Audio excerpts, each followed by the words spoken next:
Na era medieval, a beleza era associada à virtude e à pureza. As mulheres usavam roupas que cobriam a maior parte do corpo e evitavam se bronzear ao sol, pois a pele pálida era considerada mais atraente. Naquele tempo, a maior parte da população tomava o primeiro banho do ano, em maio, que é o início do verão na Europa. Depois, em junho, era a época dos casamentos, inclusive para aproveitarem que ainda estavam cheirosos do banho do mês passado. Na era medieval não se utilizava maquiagem, e os perfumes começaram a ser desenvolvidos para diminuir o forte odor das pessoas. Uma das práticas mais comuns naquela época era as mulheres rasparem a linha do cabelo da testa para dar a impressão de terem rostos mais compridos. Mulheres com rostos ovais, seios pequenos, olhos e narizes pequenos e lábios carnudos foram as que tiveram o beleza ideal naquela época. O Renascimento trouxe de volta o ideal romano das mulheres robustas. Mulher bela tinha de ter, obrigatoriamente, alguns quilos a mais. A beleza feminina continuava associada à pele branca e os cabelos loiros. Nos quadros, as mulheres exibiam os cabelos longos e formas avantajadas. A obesidade representava status, riqueza e ostentação. O estilo vitoriano é caracterizado por roupas extravagantes, com muitos detalhes e ornamentos.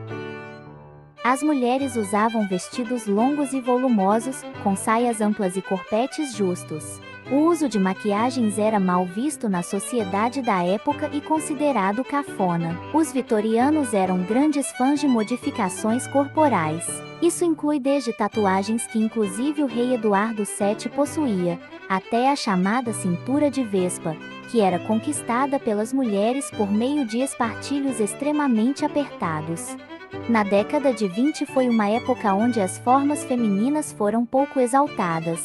Para disfarçar os seios e quadris, as mulheres passaram a usar vestidos mais retos e com comprimento abaixo dos joelhos. Muitas vezes faixas eram enroladas ao redor do corpo para obter uma silhueta mais reta. As meias calças costumavam ser de tons claros, para sugerir que as pernas estavam nuas. O batom era o ponto forte da maquiagem da década de 1920. A cor mais usada era o carmim, um tom de vermelho vivo. Para combinar, as sobrancelhas eram finas e pintadas a lápis, as sombras intensas e a pele bem pálida. O corte de cabelo curto era o padrão da época. Entre os anos 40 e 50 os corpos mais cheios voltaram com tudo, tendo como referência principal atores e atrizes que brilhavam em Hollywood.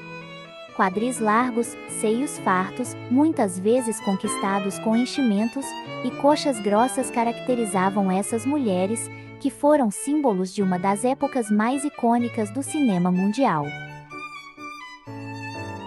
Os acessórios e os salões de beleza começaram a se popularizar. Esta foi a época das supermodelos e do culto ao corpo musculoso dos homens. Modelos altas e magras, mas curvilíneas, eram consideradas as mulheres mais bonitas e com os corpos mais desejados da época. Pode-se dizer que essa época foi o início das técnicas de beleza, em busca do corpo perfeito.